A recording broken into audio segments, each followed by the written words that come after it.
Stone on the top of the pier does not match the stone on the bottom. That's because in 1918, this bridge had to be raised 16 feet to accommodate river traffic. And it looked like it was pretty important to do that. There's no way the Empress would have fit underneath this bridge if they hadn't. Now, there's two more bridges to take a look at before we make our turn on the Allegheny River and head back down towards the point. This first one is right in front of us. It is the Veterans Bridge. It was opened in 1988. Visually, maybe not the most amazing one we see today, but that's okay. It's got its own interesting fact. It is the home of Interstate 579. 579 connects Interstate 279 to Interstate 376. It's an important connection to make, but it's not a very large job. The interstate is less than 3 miles long. It's one of the shortest ones in the country. You notice that bridge pier on the right-hand side? It says 20, 30, 40. That is an indicator for the captain. That tells the captain how much space he has between the surface of the river and the underside of the bridge. Shows him how much room he has to navigate underneath it, which is very important to know. However, if you can get underneath the Fort Wayne Bridge and you can get underneath the 16th Street Bridge, you'll be fine for the Veterans Bridge, as it is taller than both. Now, the last bridge I'm going to point out is that yellow one, the 16th Street Bridge. It's also known as the David McCullough Bridge. It opened in 1922, but in 2013 it was dedicated to the Pulitzer Prize-winning author and historian David McCullough. You may notice something familiar about it. It's yellow. We have a lot of yellow bridges here. Well, here is why. If you recall, when we were down at the point, I mentioned that the downtown area is also nicknamed the Golden Triangle. That term, Golden Triangle, we don't know who coined it or when exactly, but it existed in print as early as 1914. It's generally referred to as the fact that back in the day, that's where all of Pittsburgh's banks were located. So that's where all the gold was, quote unquote. That's what the term means.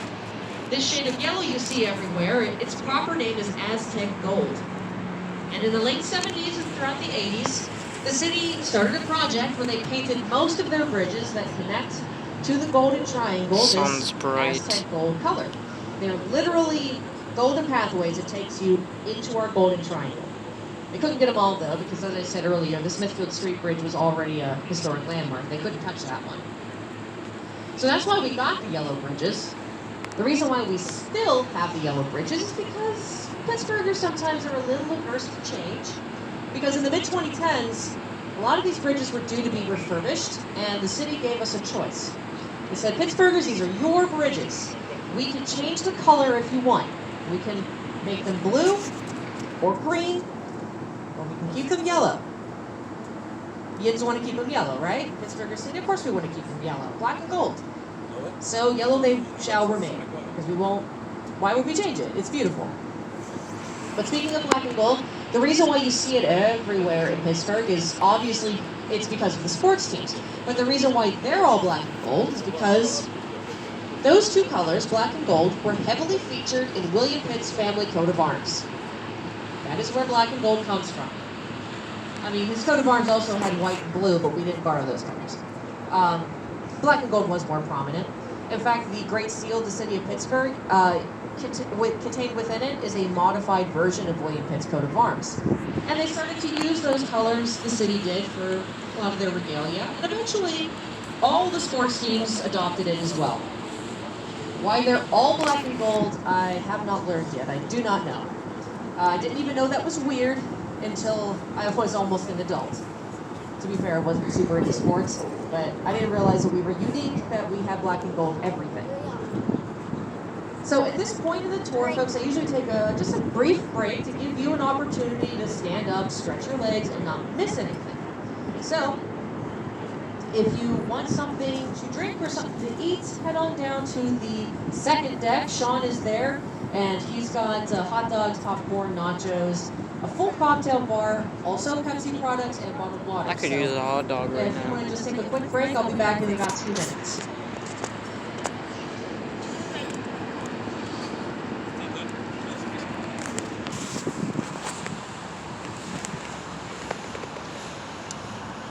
Seems like you found a good spot there. Oh, it is good. It is good.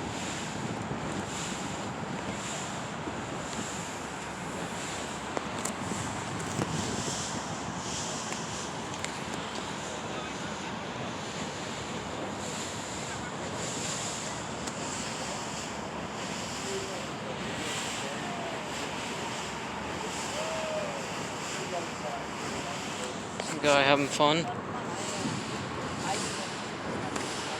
Yeah, we're gonna... I forget if we go straight down. I think we go straight down. I think we go down the Ohio. Well, like I said, it's been years since I've been on these cruises.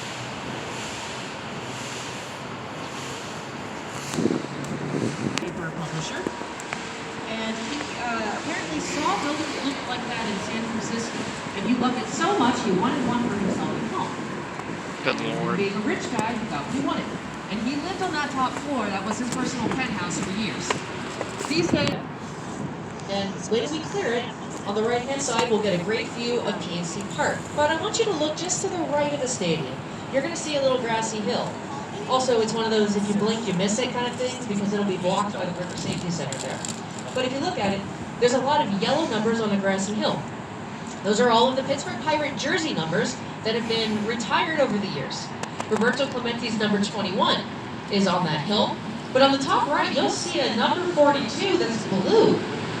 Well, this is a player whose number has been retired throughout the league. Nobody has that number anymore because it belonged to a very historically important player. And I know a bunch of you are just dying to yell it out. Go ahead, who was it? Jackie Robinson. Right. It's okay to yell it out. I'm going to ask you to yell out things later, don't worry. Yes, Robinson was a Dodger, right? Not a Pirate. That's why his number's blue. Now, PNC Park is an objectively beautiful ballpark, and that's not just me saying that. There are lots of people who I went there years ago. By years, I mean like 7. The best stadium in the country to see a baseball game, because there's really no bad seat in the house. Even if you're way up in the cheap seats, there's nothing to obstruct your view, and you're no more than 88 feet from the action at any time. And if the action on the field is distressing to you, and you need to look away for a minute, you can enjoy Pittsburgh's beautiful skyline, because you get a fantastic view of that as well. Around the outside of the stadium, there are statues of players from different eras. But there's one statue that we can see from the river. It's coming up here right to the left of the stadium. It's a statue of a man running, and he's holding his cap in the air. That's Bill Mazeroski. And that's from a moment in Pirate history, the 1960 World Series. That year, the Pirates were playing against the very heavily favored New York Yankees. But the underdogs stuck it out, and they made it all the way to Game 7 regardless. But by the 9th inning of Game 7, it was looking like it could really go either way, and no one knew what was going to happen. But at the bottom of the 9th, Bill Mazeroski, rather unexpectedly, hit a walk-off home run, which was just enough right there to end the game with a final score of Pirates 10, Yankees 9. And you can hear the jaws hitting the floor. I don't think anybody expected the Yankees to lose the World Series that year. And it was one of those once-in-a-lifetime things to witness. And I was giving a tour early in the summer, and at this point, an older lady raised her hand and said, I was at that game. I said, you were at Coors Field in 1960. She said, oh yeah, and you saw that walk-off home run? She said, yeah, it was very exciting. There was lots of celebrating afterwards. She was so nonchalant. Why does it sound like 9/11 all over again? In baseball history. That is what makes this job fun. People will come up to me and tell me their stories about their time in Pittsburgh, whether they've lived here their entire life or just lived in the community. By all means, tell me your anecdotes, because sometimes they're really cool and you can completely endure. Now that we're clear of the Fort Duquesne Bridge, in front of the People's Building, you see this rather interesting-looking sculpture, kind of an abstract canopy. That's actually the Vietnam Veterans Monument. Underneath that canopy, there are statues of soldiers that are being welcomed home and embraced by their loved ones. And that canopy is an abstract, upside-down lotus blossom. A lotus blossom is a symbol of peace. And it really is a very heartwarming monument. I went there years ago. Now, just past the People's Building, in front of Stage AE, this is for a the baseball World War game II like 3 years memorial. ago. It gives you a different emotional reaction.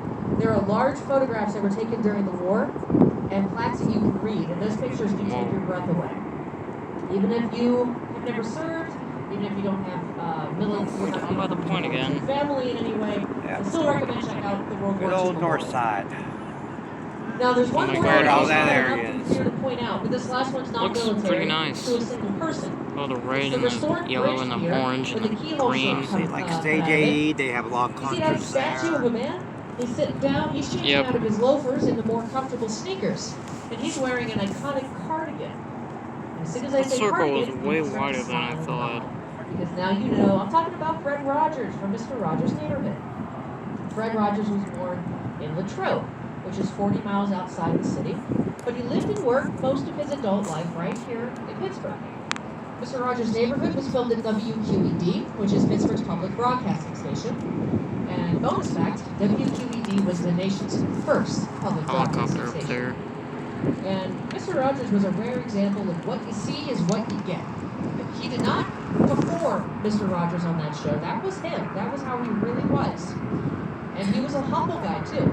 So in 2009, when the city unveiled this, they decided to name it, instead of, the Mr. Rogers Monument or something, they called it a tribute to children. Oh, there's a science And I center. think Fred Rogers, if Yep. he were alive, he would have loved that. We go right But past just that, tribute, we now, of course, submarine. get a fantastic view of the heart of Steeler Nation. Of course, but you know what you're looking at. This is the home of the six-time Super Bowl champions, the Pittsburgh Steelers. The stadium formerly known as Heinz Field. Yes, we all know they changed their name.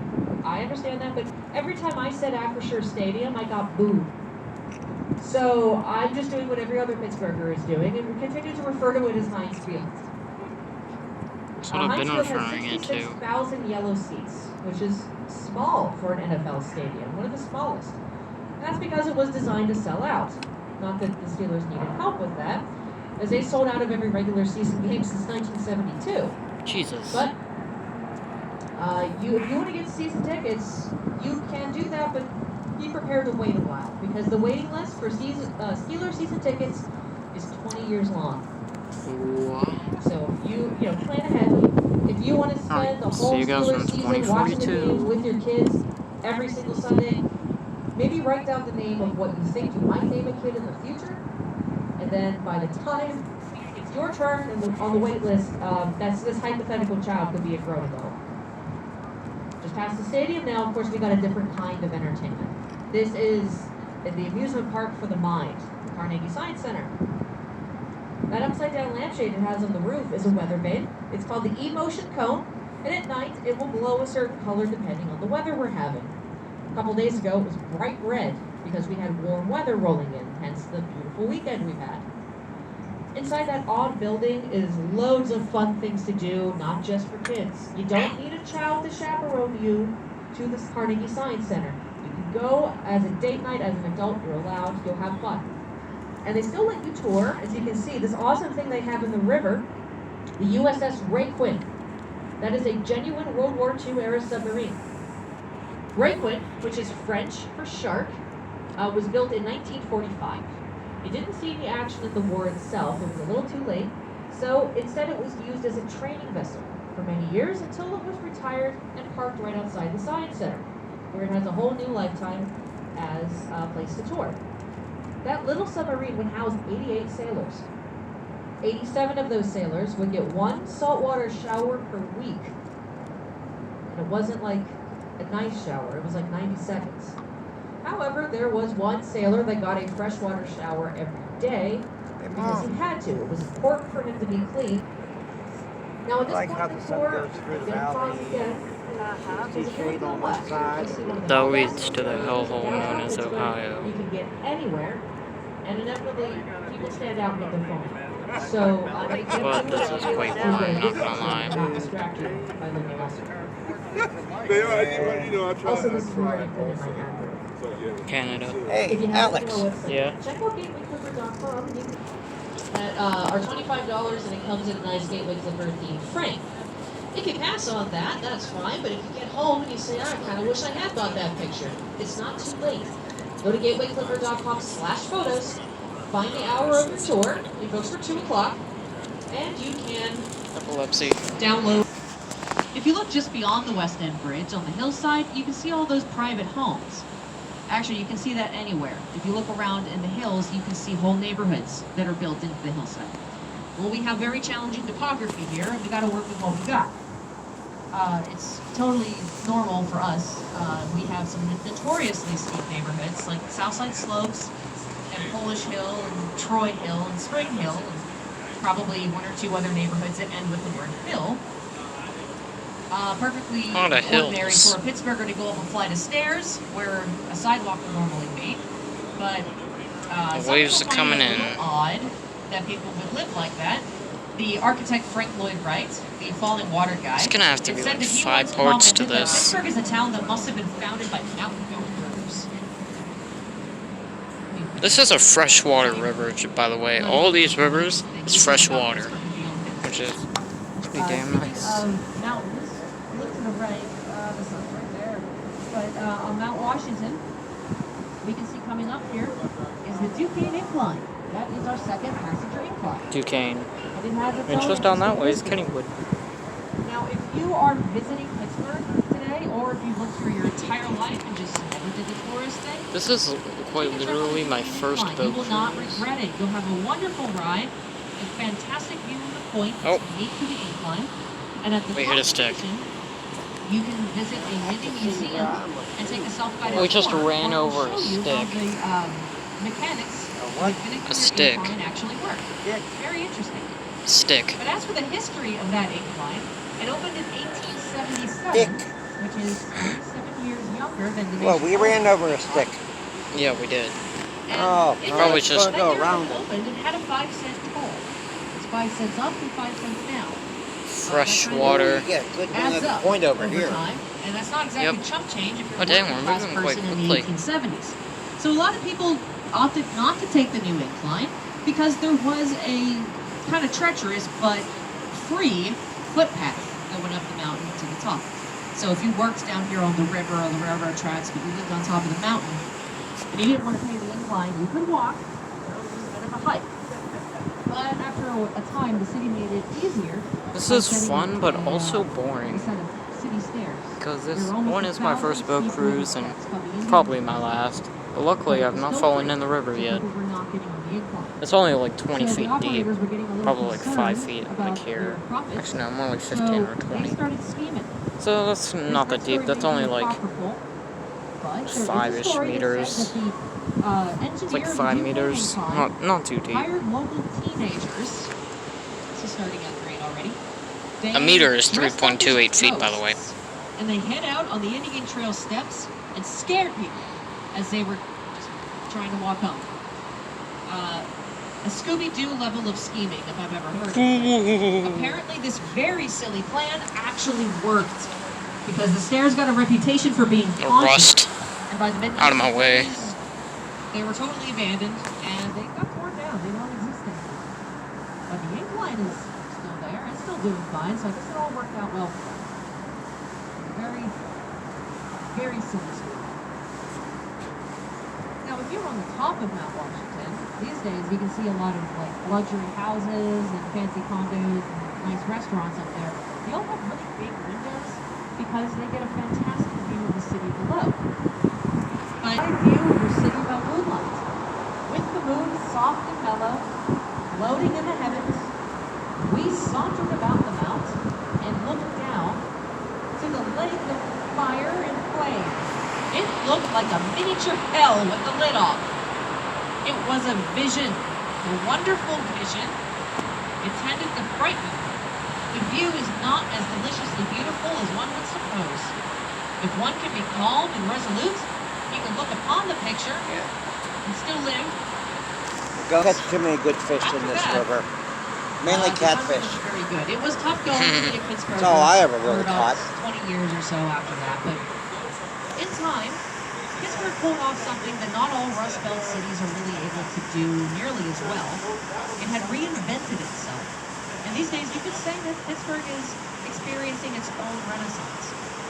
Instead of the steel industry, Yeah, medicine and tech are the two biggest industries. they're getting this thing ready for docking. Pittsburgh was already Yep. a trailblazing city for medicine for decades before the polio vaccine, among other things, were developed here. But in terms of tech, we've got big name companies here like Uber and Google, but we also have hundreds of smaller software companies that got their start in Pittsburgh and stayed here, like the language learning app Duolingo. That's a Pittsburgh-based company. Well, let's see. As well as Astrobotics, That which is was a privately owned The company River that's Bell. building That was lunar the landers Liberty and rovers. Bell. All kinds of tech being developed here all the time. And of course, we all know Pittsburgh's a big college town.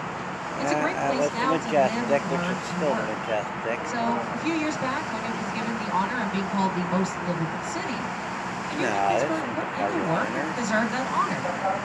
A few years after that, when it was given another title as the city with the ugliest accent, I do think Pittsburghers put in the work and we deserve that one as well. Yeah, it was a poll. We just beat out Scranton. Yeah, if you're not from here, you're not familiar with that, it's called Pittsburghese. You are from here, you just know what I'm talking about. It's that's our eccentric dialect. It's not just an accent. We have our own vocabulary, and the way we put together our sentences is weird too. It's so weird that 2 different academic studies was done to try to figure out why it works the way it does. Pittsburghers are very proud of it. We're proud of our That's the old party eccentricities. liner. And that's just our working class history show. People came to Very Pittsburgh from wobbly. all around the world. Huh? Spoke their native Very tongues at home. wobbly. They had to learn English Well, that's to because go. we're getting ready to go back in. Pittsburghese just kind of came out of that. So, yeah, when Yinzers are especially proud of our working class history. Me too. That's Wanna why I watch do me this. throw the ropes on? History. Sure. We've only just scratched the surface on the city and its history. Unworthy So as you can peasants. see, we're already docking the gateway. You see these like little T things that are low to the ground, livestock. Yep. They're going to throw the rope and it's wrapping around them. It helps to make sure the boat stays steady. I should have a coupon Yep. for you. You should be able to get, buy one, get one now. I'm able to touch this thing, but I don't want to. I don't want to get tetanus. But damn, didn't realize how nice the river looked. My mom's gonna be really happy whenever I have this thing, or video. Alright, we are now glued. The thing is gonna turn over, and then it's just gonna latch on, and then we out.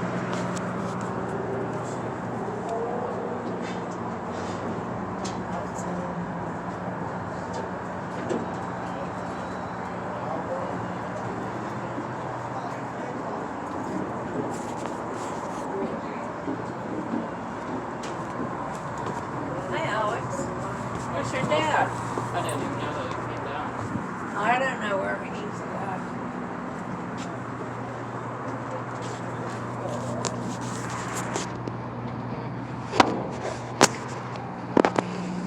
I'll be impatient.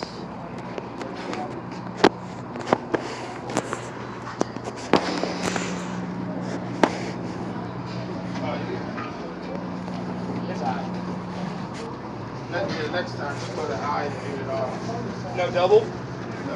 Yeah.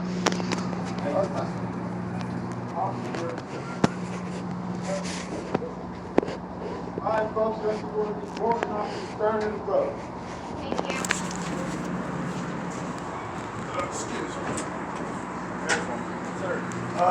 Just hang on here if you want to come down to the front. Can you send them around this way?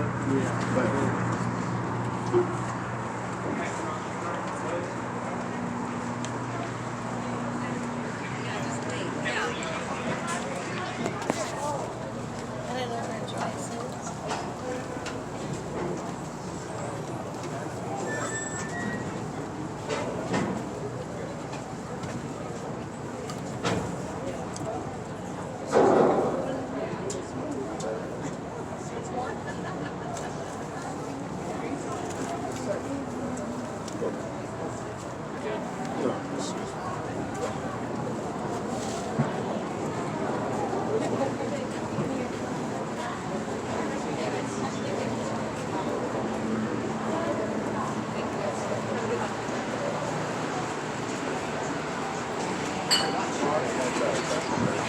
Dad will be the judge today.